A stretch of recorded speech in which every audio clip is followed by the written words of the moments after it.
warahmatullahi wabarakatuh. Pada malam ini kami dari Badan Eksekutif Mahasiswa Fakultas Teknologi Informasi akan mengadakan podcast di episode kedua lebih dekat dengan calon presiden mahasiswa Unba Universitas Bale Bandung 2023-2024. Kita telah mengundang calon presiden mahasiswa nomor 2 yaitu Kang Sabit. Tepuk tangan untuk Kang Sabit.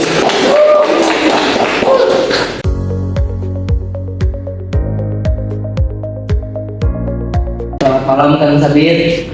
Bagaimana kabarnya? Alhamdulillah. Baik, kita semua mungkin belum tahu lah ya tentang Kang Sabit gitu. Bisa perkenalkan dulu.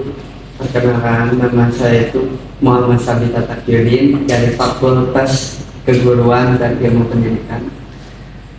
Terus ada kenal. Santai. Di Prodi PBSI. Ya, Kenapa saya ngambil Prodi PBSI? Karena dulu itu saya memang sangat suka terhadap sastra. Oh, Saya suka menulis. jadi nggak semata-mata ngambil prodi gitu aja ya, ada alasannya. Siap.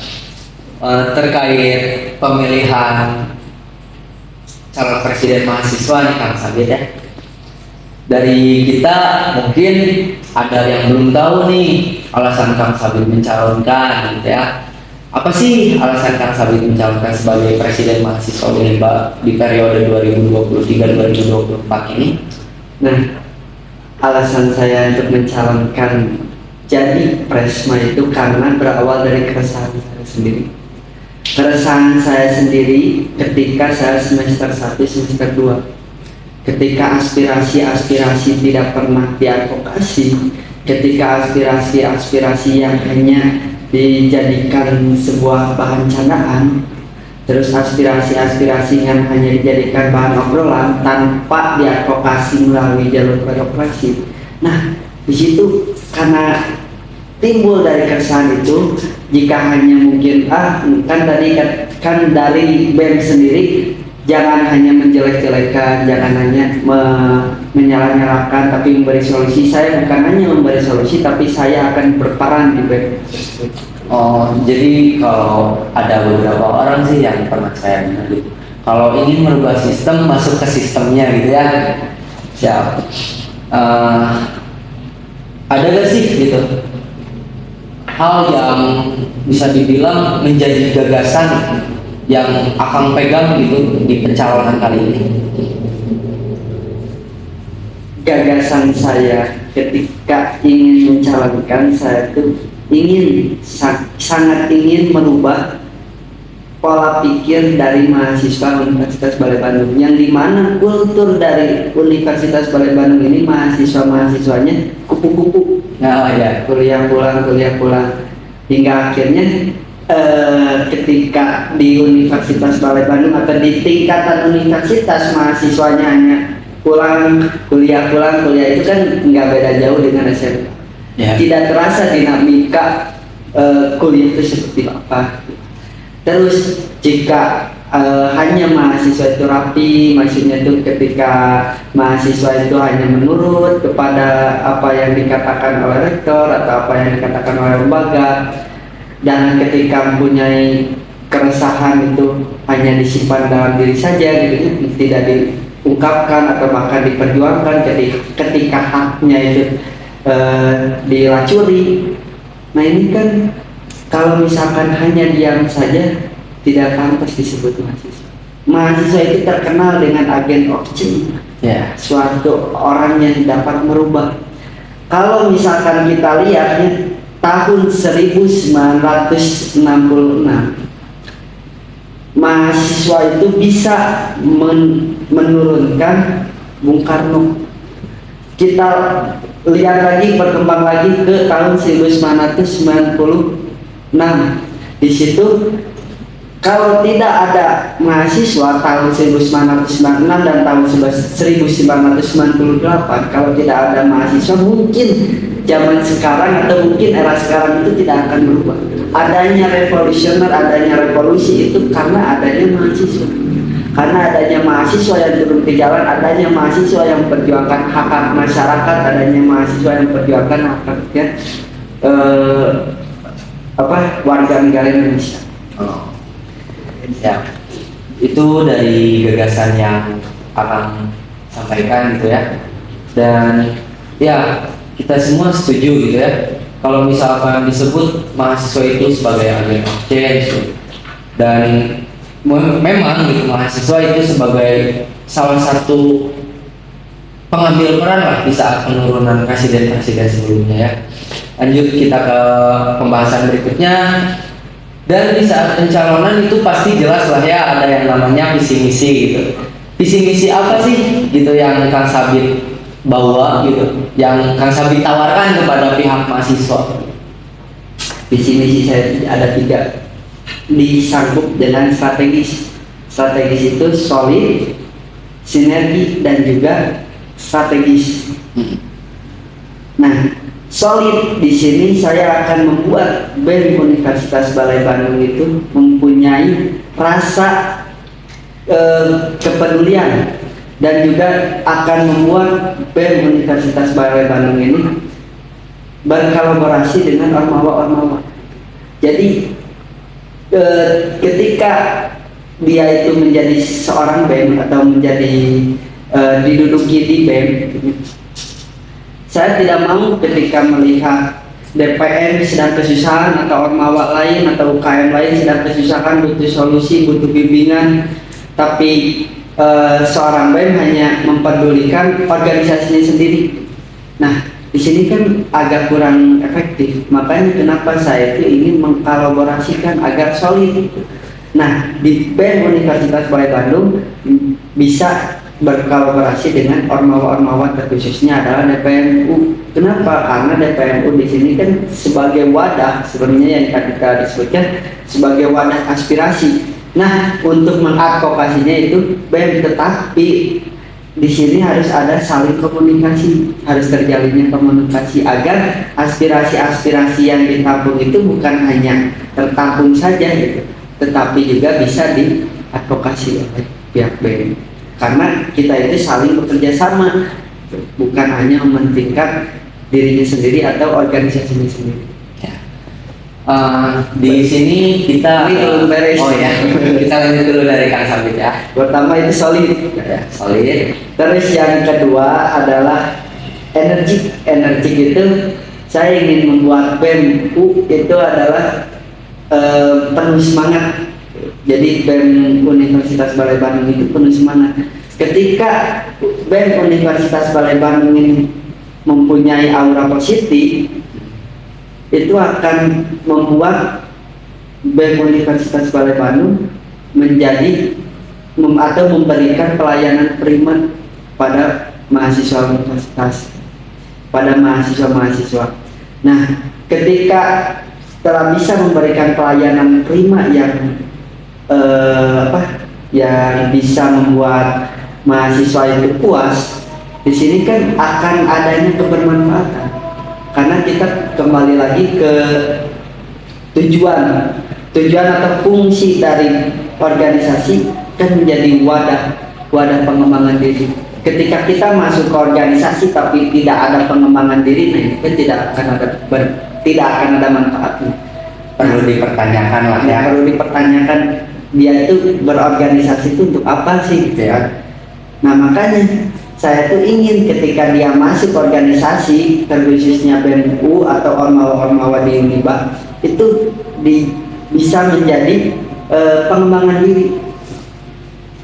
Ya. Nah, 3. Lalu pengembangan dirinya dari apa? Ya, pertama kita strategisnya. Strategis itu tahu posisi organisasi. Posisi organisasi apa kan tadi seperti yang saya jelaskan bahwa fungsi organisasi sebagai pengembangan diri dalam ADART.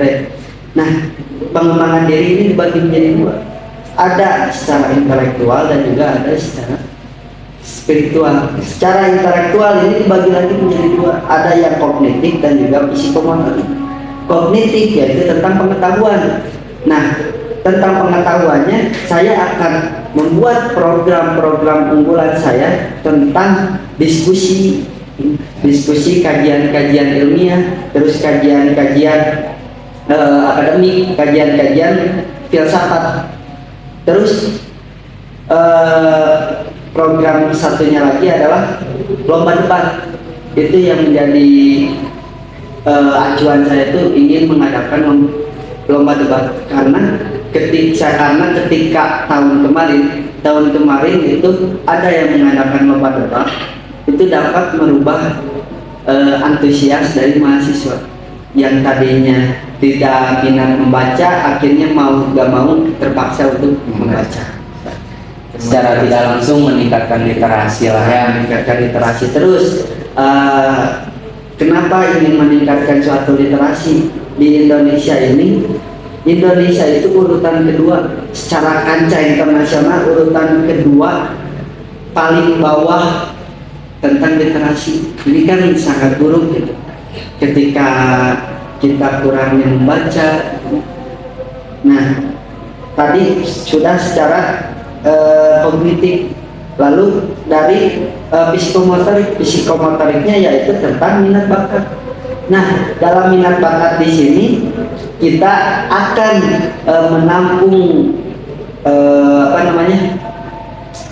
kesenian, terus bakat-bakat mahasiswa seperti halnya dia suka olahraga, futsal atau game, bahkan saya akan mengadakan program lomba kayak main ML atau main PUBG gitu.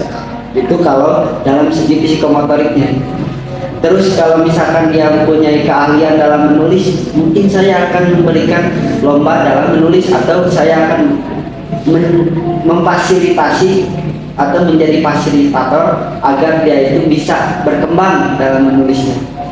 Entah itu disalurkan ke kampus yang lain agar dia bisa lebih belajar tentang bakat dia, tentang hobi dia. Nah, yang tadi spiritual, yang tadi intelektual, sekarang spiritual. Spiritualnya yaitu tentang kajian. Jadi saya tidak ingin hanya mengembangkan diri secara intelektual, pengetahuan ataupun bakat, tapi juga ingin keagamaan. Karena tidak dipungkiri ketika seseorang itu hanya pintar saja tanpa dibarengi dengan agamanya, tanpa dikuasai oleh agamanya, maka akan terjadi kesombongan. Tapi ketika seseorang itu dia hanya agamanya saja, tanpa memperdulikan dunianya, tanpa memperdulikan ilmu pengetahuan dunia, ini yang ada di injak-injak. Ya. Jadi sangat salah ketika ada orang yang mengatakan kiai mah senang ngiluan kepolitikan. Padahal Rasulullah saja itu menyuruh untuk kita itu seimbang antara dunia dan juga akhirat. Dan juga ketika orang-orang yang benar, orang-orang yang paham agama tapi tidak ikut berpolitik, tidak mau mengetahui ilmu tentang politik, tidak mau mengetahui ilmu-ilmu yang lain, gitu ya. Nanti di dunia ini pasti tidak akan lepas dari politik. Itu akan tersingkirkan gitu.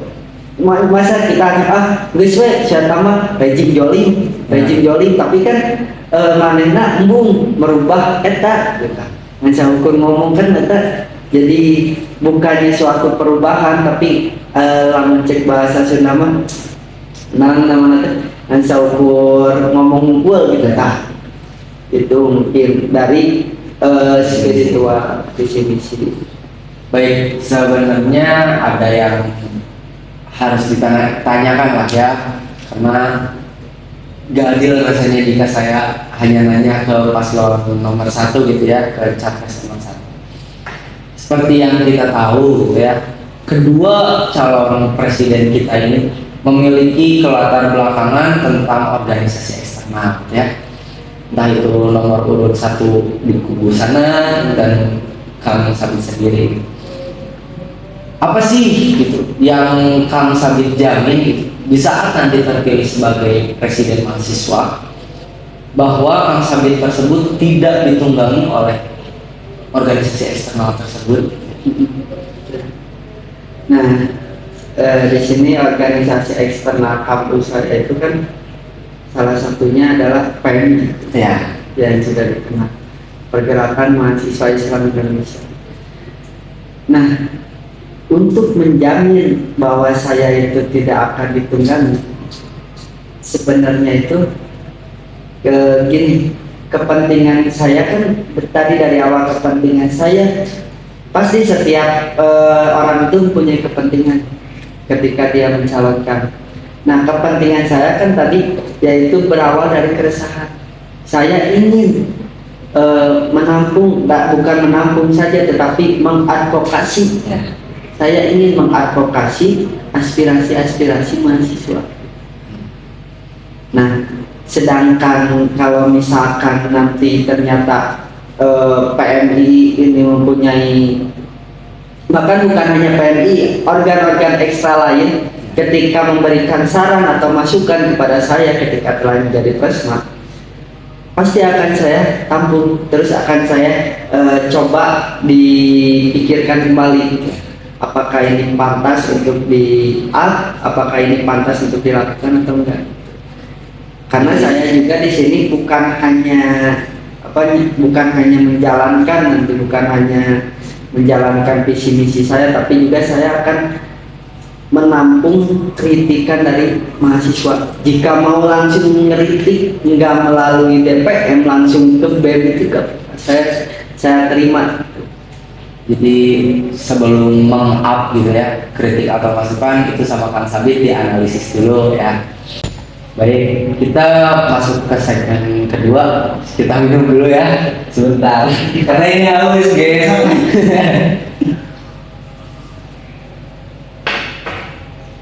Buat segmen kedua itu tuh ada pertanyaan-pertanyaan yang ingin disampaikan kepada masing-masing calon gitu ya, dari pihak mahasiswa, terutama mahasiswa Fakultas Teknologi Informasi. Saya paling mengambil 4 pertanyaan yang bakal saya sampaikan kepada Kang Sabit. Boleh Kang Sabit catat dulu, atau misalkan Kang Sabit mau menganalisis dulu itu boleh gitu ya. Cuman saya bacakan dulu ya. Yang pertama itu, apa saja yang membuat calon benar-benar yakin atau pantas menjadi presiden mahasiswa? Mau langsung dijawab? Yes, boleh. Kenapa saya yakin dan pantas menjadi presiden mahasiswa? Yaitu saya mempunyai keberanian. Beda dengan orang lain yang hanya berbicara di belakang. Itu salah satu poin yang beda daripada kalian gitu ya, yang mahasiswa-mahasiswa lain. Jadi salah satunya yang poin yang lebih unggul dari mahasiswa-mahasiswa yang tidak bercalon, yaitu saya punya keberanian dan juga saya peduli kepada mahasiswa. Itu pertama. Terus yang kedua, saya juga di sini mempunyai komunikasi yang baik. Pemimpin yang baik itu adalah seorang yang mempunyai komunikasi yang baik. Nah, ketika seorang pemimpin yang mempunyai komunikasi yang baik, dia akan bisa membuat orang-orang yang dipimpinnya itu atau orang-orang yang mengikutinya memahami apa yang dibicarakan. Karena seperti Pak bilang, seorang yang cerdas itu dilihat dari cara dia berbicara. Baik, buat pertanyaan kedua, apa langkah konkret yang akan Anda ambil untuk meningkatkan kesejahteraan mahasiswa? Nah, ini kan berbicara tentang hasil dan tujuan gitu, yang dilihat mahasiswa itu kan lebih ke hasil, dan tujuan pencalonan itu sendiri lebih untuk kemaslahatan bersama gitu ya. Apa sih langkah konkret yang akan Kang Sabit ambil? Langkah konkret untuk kesejahteraan mahasiswa. Kita kembali lagi ke visi misi Ya. Sebelumnya, kalau misalkan visi misi saya yang tadi untuk mewadahi pengembangan diri, ketika sebuah organisasi ini fungsionarisnya itu terjalin, terus fungsionarisnya itu terwujud, maka akan timbullah kebermanfaatan.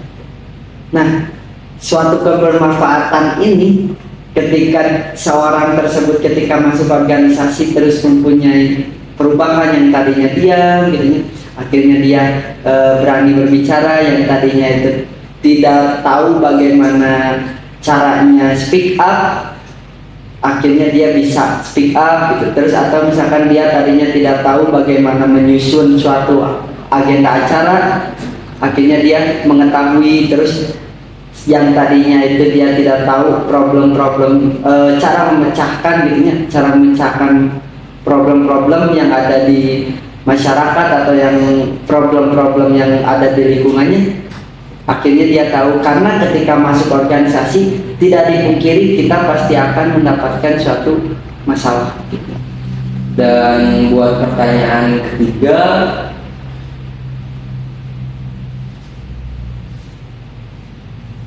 ini, bagaimana cara kita menumbuhkan rasa semangat yang bisa dilakukan secara terus-menerus agar dapat mengikuti semua program universitas? Jadi pihak mahasiswa tuh ingin kayak diberi semangat lah dari pihak atas itu biar mereka tuh bisa mengikuti program-program universitas. Langkah apa sih yang bakal Mas Agung ambil?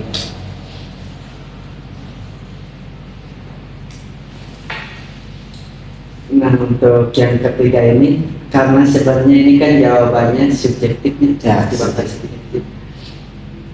Mungkin untuk mencoba caranya yaitu mengedukasi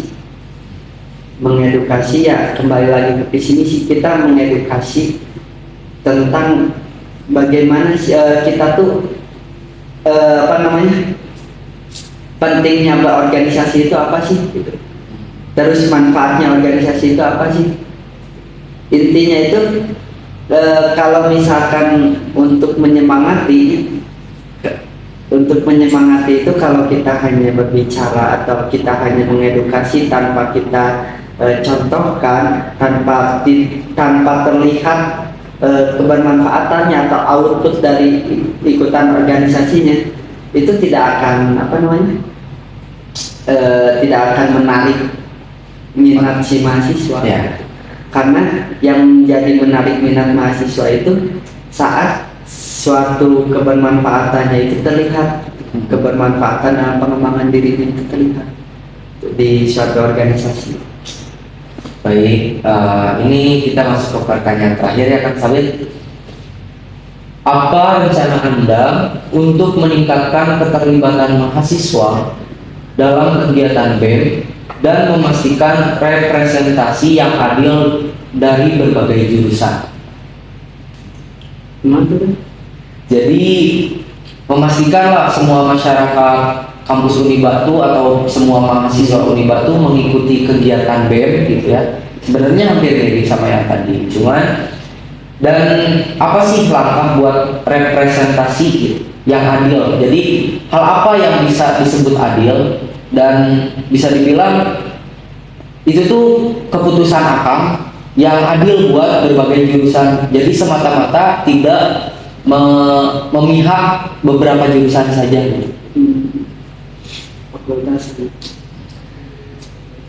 Kalau dari saya itu, saya lebih ke mengedukasi ke para ormawa, agar para ormawa ini membuat suatu hal yang menarik. Karena kalau saya juga tidak akan menjamin atau memastikan semua gitunya mahasiswa Uniba untuk ikutan organisasi ya. Karena setiap orang pasti mempunyai kesibukannya sendiri-sendiri. Tetapi saya di sini akan mengapresiasi orang-orang yang ingin berkembang lebih gitu di luar bangku kuliah. Nah, dengan cara saya akan berdiplomasi dengan ormawa-ormawa lain. Terus saya akan berkolaborasi dengan ormawa-ormawa lain agar ormawa-ormawa lain itu bisa memberikan suatu hal yang menarik.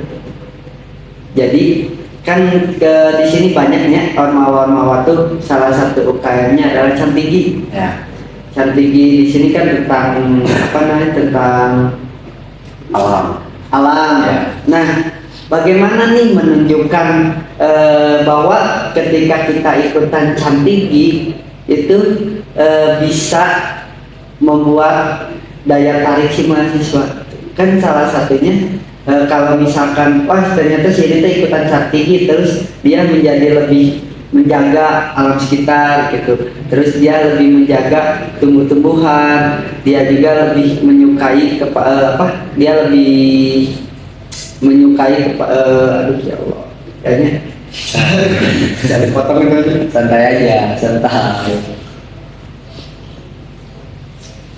intinya ketika dia ikutan Cantigi seorang tersebut bisa menjadi cinta terhadap alam. Kan salah satu untuk tadabbur itu adalah yang disunahkan oleh Rasul, tadabbur alam. Ketika kita melihat keindahan alam, terus kita ingat kepada Allah, itu kan di situ akan mendapatkan pahala bahwa ini ciptaan Allah. Terus kalau misalkan seorang tersebut tuh kita ambil ormawa futsal. Nah, di futsal ini dia bisa jadi banyak prestasi. Dia di futsal, ketika dia ikutan futsal, akhirnya dia banyak prestasi, terus dia menjuarai di futsal ini, menjuarai universitas ataupun misalkan dia juga terpakai didelegasikan untuk per kabupaten atau misalkan didelegasikan di provinsi. Ini kan menjadi bahan menarik buat mahasiswa. Jadi intinya itu saya akan berkolaborasi dengan para ormawa agar solid, karena solid ini ya suatu hal yang fundamental dalam suatu gerakan organisasi.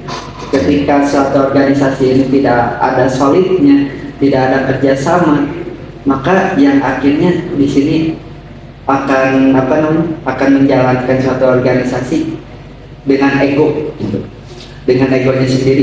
Orang mah ada orang mah BNWB gitu, orang mah iya tanpa mementingkan dan tanpa memperdulikan apa mau lain, padahal itu kan untuk mengharumkan nama Universitas Balai Bandung salah satunya yaitu lewat ormawa.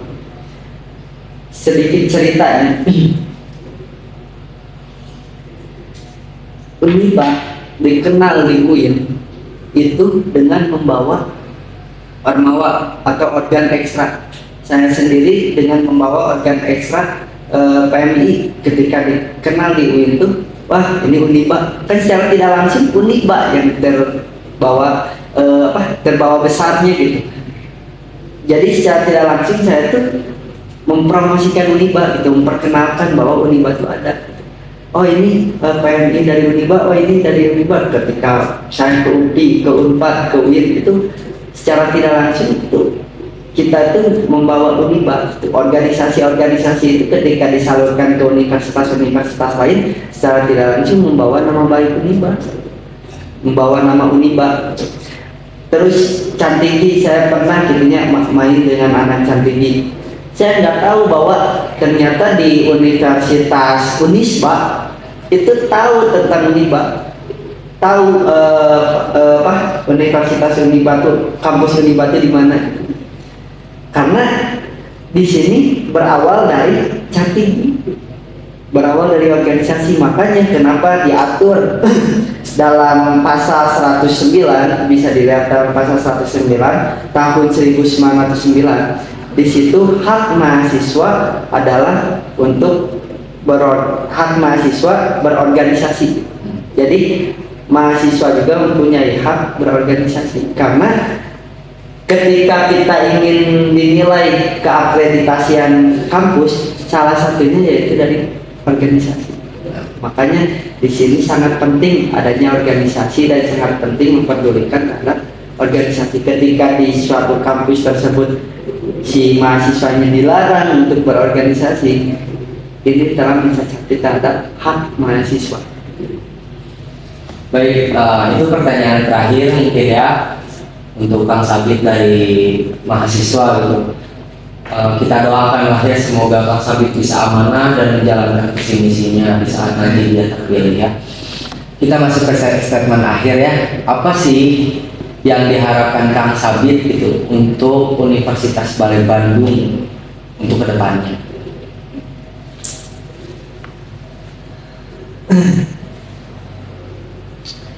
Yang saya harapkan dari Universitas Balai Bandung ke depannya yaitu ingin mahasiswa-mahasiswa di Universitas Balai Bandung ini peduli akan universitasnya, peduli akan teman-temannya, peduli akan fakultasnya.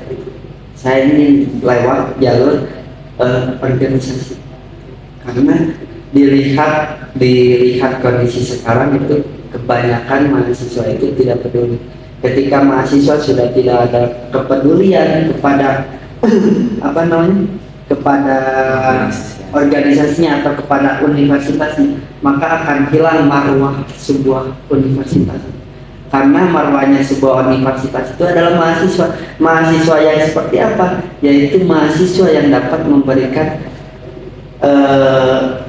perubahan dan juga mahasiswa yang dapat mengontrol. Makanya kenapa mahasiswa itu ketika masuk ke kampung itu didewakan, karena dianggap bahwa mahasiswa itu orang-orang yang berintelektual dan juga berintegritas. Nah, kalau misalkan kita hanya di bangku kuliah mendengarkan dosen memaparkan materi, sekarang kan zaman sekarang di YouTube juga sudah bisa untuk hanya materi, mendengarkan materi pemaparan. Nah, yang bedanya antara mahasiswa dan siswa itu kan mahasiswa dapat dapat astagfirullahaladzim, kayaknya